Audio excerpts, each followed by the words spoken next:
महायुतीचे आपल्या सगळ्यांचे लोकप्रिय उमेदवार, राज्याचे माजी मुख्यमंत्री आदरणीय नारायण राणे साहेब, गोव्याचे मुख्यमंत्री आदरणीय प्रमोदजी सावंत, सार्वजनिक बांधकाम मंत्री रवींद्रजी चव्हाण, शिवसेनेचे नेते आदरणीय किरणभैया सामंत, व्यासपीठावर उपस्थित असलेले आमदार शेखर निकम साहेब, सगळ्यांचीच नावं घेत नाही, महायुतीचे फार मोठ्या संख्येनं व्यासपीठावर उपस्थित असलेले सर्व पदाधिकारी आणि हजारोंच्या संख्येनं महायुतीचे उमेदवार राणेसाहेब यांच्या विजयावर शिक्कामोर्तब करण्यासाठी आलेले सर्व या महायुतीचे पदाधिकारी बंधू आणि भगिनींनो, चव्हाण साहेबांनी आताच सांगितलं की थोडक्यात भाषण पूर्ण करायचं आहे, प्रास्ताविक करायचं आहे.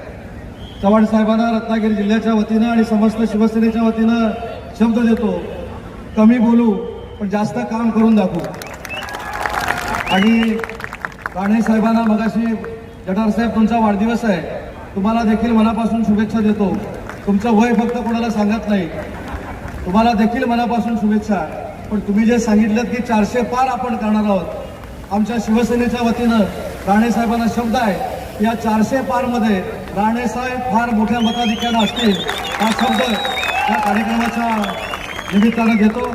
सगळ्याच भाजपा, राष्ट्रवादी काँग्रेस, शिवसेना या सगळ्या पदाधिकारी, मनसे, सगळ्याच मित्रपक्ष या सगळ्या पदाधिकाऱ्यांचं मनापासून या ठिकाणी स्वागत करतो.